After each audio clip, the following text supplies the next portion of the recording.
Here's our finished render, and it's okay, but it'd be nice to add a bit more sparkle and dynamism to it. We could spend ages tinkering with the surface properties of the glass and maybe adjusting the background layer to darken that slightly. But this is Photoshop after all. We don't need to go back to the beginning. We can always add our effects on afterwards. So let's start off by going into the Layers panel, and we can make an exact copy of this layer using the shortcut Command-Option-Shift-E on a Mac, Control-Alt-Shift-E on a PC. And that produces this exact copy of that layer. The difference is this is now a regular Photoshop layer. So what we want to do now is to isolate the glass from the background.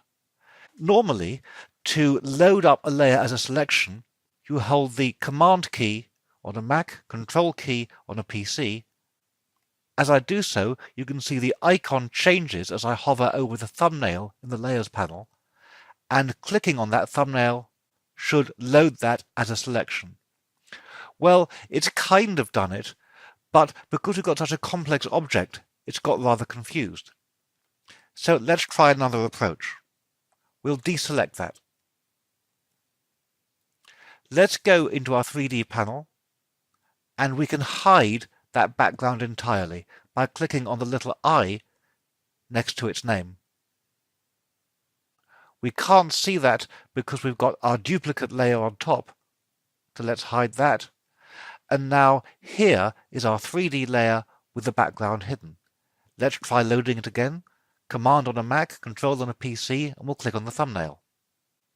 And this warning dialog comes up saying, no pixels more than 50% selected. Well, the reason for that is that, of course, we reduced the opacity of our glass. So let's select all of the glass material, go onto the Properties panel, and when we scroll down we see, yep, we reduced all those opacities to just 12%. Let's bring that back up to 100%. Go back on the Layers panel and hold Command on a Mac, Control on a PC, and click on that thumbnail again. And now we have the whole of that glass object selected. Now we've done that, we can go back to the Properties panel, put the opacity back down to the 12% that we wanted, and we can turn on that background again. And notice we've still got this selected. Let's go back to our Layers panel and show the layer we want to work on once more. And here it is, our finished render. So now we've got the glass selected, we can apply the adjustment layer to this to change just the appearance of this layer. So we'll go to Layer, New Adjustment Layer, and let's use a Curves adjustment. We don't need to give it a name. Immediately we're taken to the Properties panel, and here we can adjust the curves. If we just look at the Layers panel, we'll see there's a mask that's attached to this adjustment layer, and that mask exactly matches the selection that we had active when we made the adjustment layer. So now in the Properties panel, we can make this brighter. If we drag up on the top half and drag down on the bottom half of this curve, then we increase the contrast. And that's already looking much stronger. This strong green tint is now coming into it, so let's go to the green channel, click in the curve and drag down to reduce the amount of green. Let's also do that with the red channel,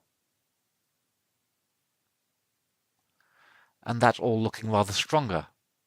And we can go and put a little bit of blue into this again by raising the blue very slightly. And because this is an adjustment layer, we can come back at any time and we can change the way this appears.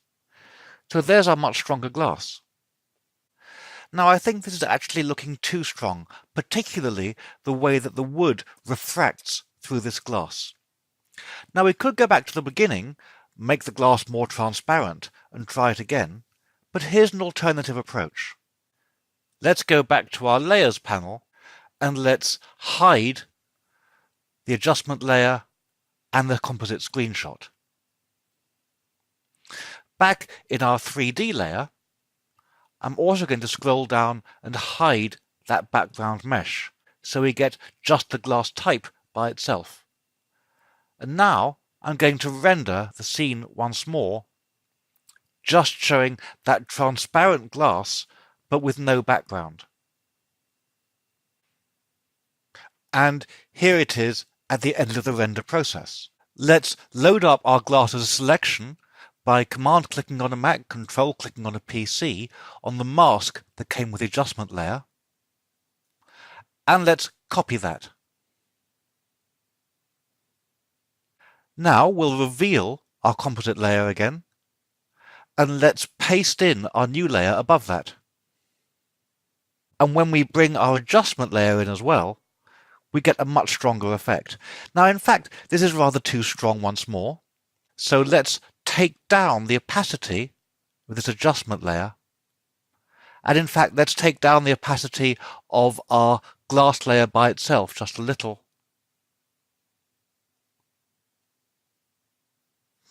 And that looks rather good.